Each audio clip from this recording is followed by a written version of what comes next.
Assalamualaikum warahmatullahi wabarakatuh. Ya, bagaimana kabarnya teman-teman? Sehat ya? Ya, alhamdulillah. Baik teman-teman, saya sebagai moderator mewakili kelompok 4 akan mempresentasikan yaitu akuntansi tentang memahami komponen dasar akuntansi, siklus akuntansi, bukti transaksi persamaan, dasar, perlakuan, dan basis. Nah, yang pertama itu disusun oleh Ikrimah Nur Fadilah, yang kedua ada Aditya Irfan Sehan Widodo, yang ketiga Aditya Rizky Yanuar, yang keempat itu Nufan Rahmat Julianto, ya saya sendiri, yang kelima Khairunisa Nur Fauzia, dan yang terakhir itu Linda Nur Aini. Ya. Di sini saya akan menjelaskan tentang siklus akuntansi. Siklus akuntansi merupakan serangkaian kegiatan akuntansi yang dilakukan secara sistematis dimulai dari pencatatan akuntansi sampai dengan penutupan. Tahapan-tahapan dalam siklus akuntansi sebagai berikut. Yang pertama, menganalisis transaksi. Kita harus melakukan analisis terhadap transaksi tersebut tentang pengaruhnya terhadap kondisi keuangan perusahaan. Setelah melakukan analisis, maka tahapan selanjutnya adalah pencatatan transaksi dalam jurnal. Setelah dicatat, kemudian memindahkan semua transaksi ke dalam buku besar. Tahapan selanjutnya menyusun neraca saldo dan jurnal penyesuaian. Dan selanjutnya menyusun neraca lajur atau kertas kerja dan menyusun laporan keuangan. Yang terakhir, membuat jurnal penutup dan neraca saldo penutup. Dan membuat jurnal penyesuaian kembali atau juga disebut jurnal balik. Bukti transaksi. Bukti transaksi merupakan dokumen yang menandai bahwa transaksi yang sah terjadi. Bukti transaksi berupa kwitansi, cek, faktur penjualan dan pembelian, tanda terima barang, daftar gaji, tanda setoran ban, surat keputusan direktur atau komisaris, dan nota pengiriman barang dan lain-lain. Persamaan dasar akuntansi. Secara umum, akuntansi membahas tentang aset, kewajiban, dan ekuitas. Prinsip dasar persamaan akuntansi menyatakan bahwa aset perusahaan harus sebanding dengan kewajiban dan ekuitas perusahaan. Adapun rumus persamaan dasar akuntansi yaitu aset sama dengan kewajiban plus ekuitas. Kewajiban sama dengan aset plus ekuitas. Ekuitas sama dengan aset plus kewajiban. Basis akuntansi. Basis akuntansi adalah standar akuntansi yang menetapkan dampak keuangan dari transaksi harus diakui untuk laporan keuangan. Basis akuntansi ada dua, yaitu yang pertama basis kas. Basis kas berarti mengakui dan mencatat transaksi keuangan pada saat kas diterima atau dibayarkan. Yang kedua, basis akrual. Basis akrual berarti mengakui dan mencatat transaksi atau kejadian keuangan pada saat terjadi atau diperbolehkan. Ada beberapa 4 konsep yang terkait dengan perlakuan akuntansi. Berikut konsep-konsepnya. 1. Pengakuan. Pengakuan dalam akuntansi adalah sebuah proses penempatan terpenuhnya kriteria. Pencatatan suatu kejadian atau peristiwa dalam mencatat akuntansi. 2. Pengukuran. Sebuah proses penempatan nilai uang demi mengaku dan memasukkan setiap pos pada laporan keuangan. 3. Pencatatan. Sebuah proses analisis atau suatu transaksi atau peristiwa keuangan yang terjadi dalam entitas dengan cara menempatkan transaksi di sisi debit dan sisi kredit. Penyajian. Sebuah proses penempatan suatu akun secara terstruktur pada laporan keuangan. Pengertian jurnal. Jurnal yakni buku catatan kronologis terhadap transaksi atau peristiwa keuangan di suatu perusahaan. Nah, jadi saat melakukan proses transaksi, kegiatan tersebut harus dicatat dalam buku jurnal. Saat mencatat buku jurnal dinamakan menjurnal. Jika proses membuatnya dinamakan penjurnalan, nama akun dan jumlah rupiah dinamakan ayat jurnal. Yang selanjutnya, manfaat jurnal. Ada 3 manfaat jurnal, yakni aspek riwayat transaksi, aspek deteksi kesalahan, dan aspek pengendalian. Aspek riwayat transaksi yaitu dengan jurnal kita bisa mengetahui suatu kegiatan transaksi dalam suatu perusahaan dalam satu periode. Yang kedua, aspek deteksi kesalahan.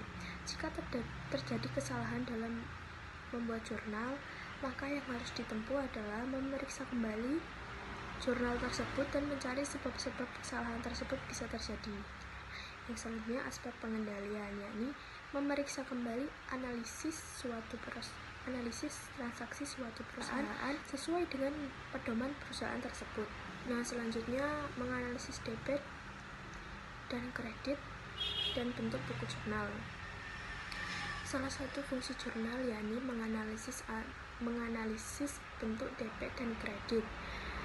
Penambahan atau pengurangan suatu akun di debit dan di kredit membutuhkan analisis agar tidak terjadi kekeliruan. Bentuk-bentuk buku jurnal. Ada beberapa bentuk buku jurnal. Yang pertama ada bentuk buku jurnal sederhana, bentuk buku jurnal standar, dan bentuk buku jurnal khusus.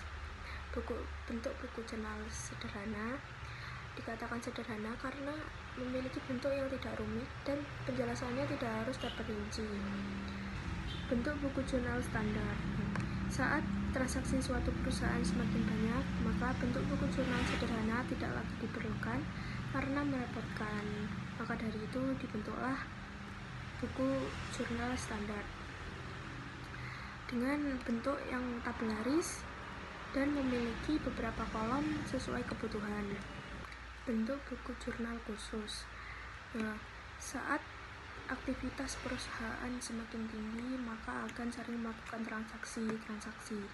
Nah, maka dari itu dibentuklah buku jurnal khusus untuk lebih memudahkan saat melakukan transaksi. Yang ketujuh adalah pengertian buku besar, bentuk buku besar, dan membuat buku besar. Nah, pengertian buku besar. Buku besar atau ledger adalah suatu catatan yang berisi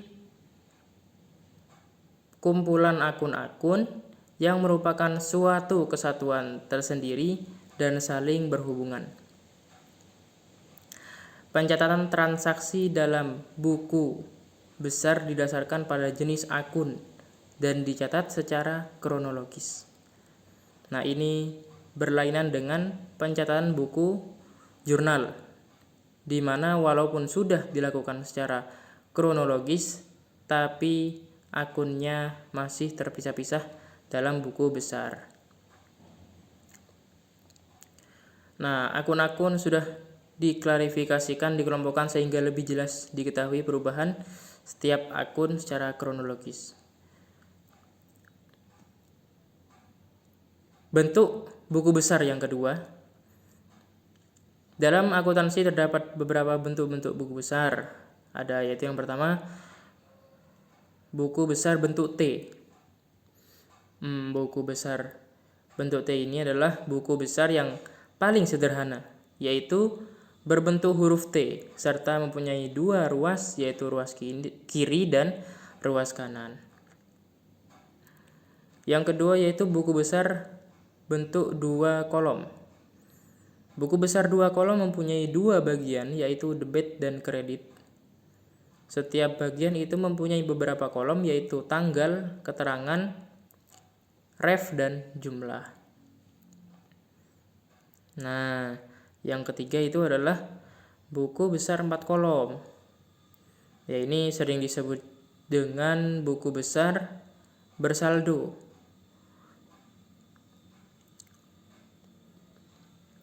Kenapa kok disebut ini?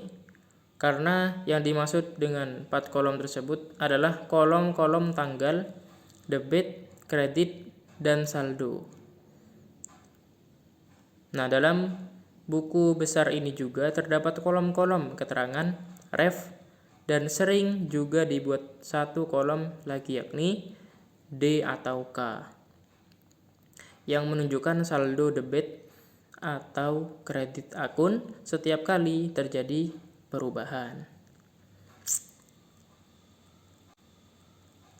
Terus yang terakhir yaitu yang keempat, buku besar 6 kolom. Nah, buku besar 6 kolom itu pada dasarnya seperti buku besar 4 kolom, sama. Perbedaannya itu hanyalah di kolom saldonya yang dipisahkan antara debit dan kredit. Gitu aja. Saya Ikrimah Nur Fadilah. Di sini saya akan menjelaskan tentang pengertian neraca saldo dan menyusun neraca saldo. Neraca saldo adalah suatu laporan yang berisi tentang daftar akun beserta saldo-saldonya, baik akun yang bersaldo debit maupun akun yang bersaldo kredit. Jumlah saldo pada debit harus sama dengan jumlah saldo pada kredit. Jika terjadi perbedaan atas jumlah saldo debit dan jumlah saldo kredit, maka terjadi kesalahan. Berikut adalah kesalahan dalam menyusun neraca saldo. Yang pertama adalah salah menyajikan neraca saldo, yaitu salah menjumlah angka pada kolom debit dan kredit. Yang kedua, salah mencatat angka saldo akun ke neraca saldo. Yang ketiga, salah memasukkan saldo akun ke kolom yang seharusnya. Yang keempat, ada akun yang tidak dimasukkan atau akun yang tertinggal. Kesalahan yang kedua adalah kesalahan saldo akun, yaitu salah menghitung saldo akun dan salah menempatkan saldo ke akun. Yang ketiga adalah kesalahan posting, yaitu salah memasukkan jumlah ke akun. Yang kedua, salah mendebit atau mengkredit. Yang ketiga, salah karena mengabaikan posting. Untuk mendeteksi kesalahan-kesalahan tersebut, dilakukan pengecekan mundur, yaitu dari buku besar ke neraca saldo, lalu posting, dan selanjutnya ke jurnal. Baik teman-teman, mungkin cukup sekian dulu dari kami. Apabila ada kurang lebihnya, kami mohon maaf yang sebesar-besarnya. Akhirul qali ada, assalamualaikum warahmatullahi wabarakatuh.